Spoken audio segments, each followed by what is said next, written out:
आज केवट इन दोनों पैरों को धोकर के पी जाएगा। भगवान की कितनी सुंदर लीला है।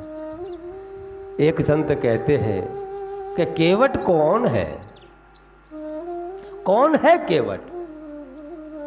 तो वह संत बताते हैं कि क्षीर सागर के अंदर भगवान विष्णु जब शेषनाग की शैया पर आराम कर रहे थे, उस समय उस क्षीर सागर के अंदर एक कछुआ रहता था।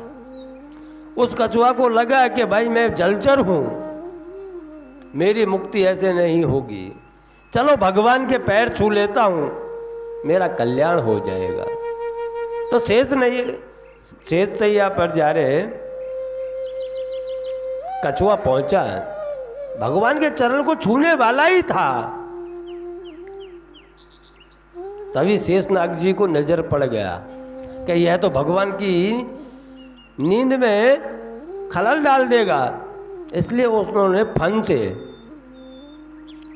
उसके ऊपर हमला किया, ने नीचे गिरा दिया। अब नीचे गिरते गिरते वह कछुआ मर गया। अब कछुआ मर गया तो कछुए ने जन्म केवट का लिया त्रेता युग में जाकर के। आज वही कछुआ भगवान को स्वयं कह रहा है, आप कहोगे तो ही पैर धोऊंगा। वह जिद थी एक भगत की कि मैं आपके पैरों के इतने नजीक तक आ गया, फिर भी मुझे पैर स्पर्श नहीं करने दिए। आज तो आप स्वयं कहोगे तभी मैं आपके पैर छूऊंगा, नहीं तो पैर धोने वाला भी नहीं, छूने वाला भी नहीं, और पार उतारने वाला भी नहीं। हठ भक्ति इसे कहते हैं कि भगवान को बेबस कर दे, भक्त भगवान को बेबस कर दे, इसको हठ भक्ति कहते हैं।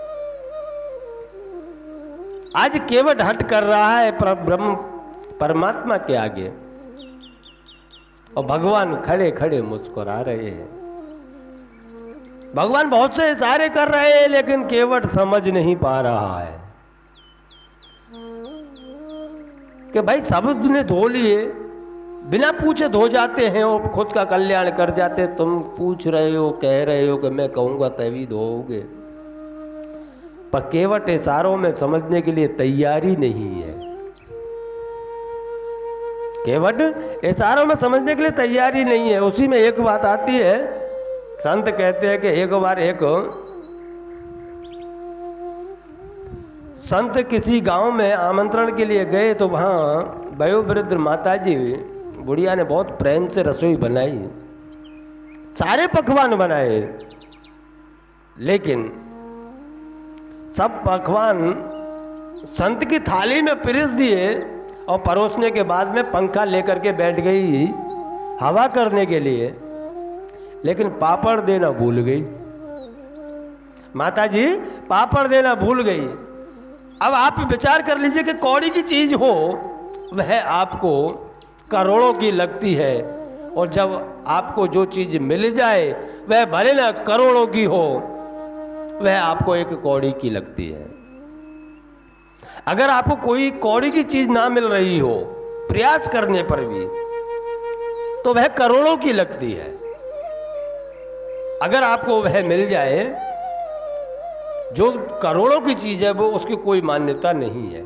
इसी प्रकार महात्मा जी को सारी भोजन सामग्री थाली के अंदर पिरसी गई है, अच्छे अच्छे पकवान हैं, लेकिन महात्मा जी का मन पापड़ के ऊपर था। तब महात्मा जी ने युक्ति लगाई कि शायद ये सारे से काम बन जाए। तो महात्मा जी बोले, मैया बड़ा भाग्यशाली हूं, आपके घर का मुझे भोजन आज प्राप्त हुआ, और नहीं तो आज हम मर जाने वाले थे। तो मैया ने पूछा, ऐसा क्यों बाबा, क्या हुआ? क्या हुआ? कुछ नहीं मां, रास्ते में एक मुझे सांप मिला, एक सांप मिला रास्ते में, पर कितना लंबा था। तो माताजी ने पूछा, कितना लंबा था?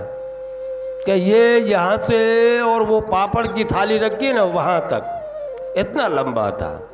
यहां इशारा किया है, और इशारे में माता समझ गई है कि मैं पापड़ देना तो भूल ही गई। तो माताजी बोले, अरे बाप जी, मैं तो पापड़ देना भूल ही गई, आपको तुरंत पापड़ दे दिया है।